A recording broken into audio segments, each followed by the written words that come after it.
অনেকে বলেন অ্যান্টিডিপ্রেসেন্ট অথবা অ্যাংজাইটি বা ডিপ্রেশনের ঔষধ একবার শুরু করলে সারা জীবন খেতে হয়। এটা কি সত্যিই তাই? চলুন জেনে নিই। অ্যান্টিডিপ্রেসেন্ট নিয়ে আমাদের মধ্যে অনেক ভুল ধারণা রয়েছে। প্রথমত, এগুলো নেশার ওষুধ না। সচরাচর এই ধরনের ওষুধ আসক্তি তৈরি করে না। দ্বিতীয়ত, একবার এই ওষুধ শুরু করলে সারা জীবন খেতে হয় না। রোগের ধরন এবং চিকিৎসকের পরামর্শ অনুযায়ী নির্দিষ্ট সময় অবধি ওষুধ কন্টিনিউ করা যেতে পারে। তৃতীয়ত, ওষুধ শুরু করার সাথে সাথেই পরের দিনেই সম্পূর্ণ লাভ পাওয়া যায় না।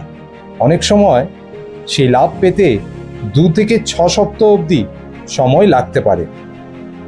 চতুর্থ, অ্যান্টিডিপ্রেসেন্ট হঠাৎ করে বন্ধ করা যায় না।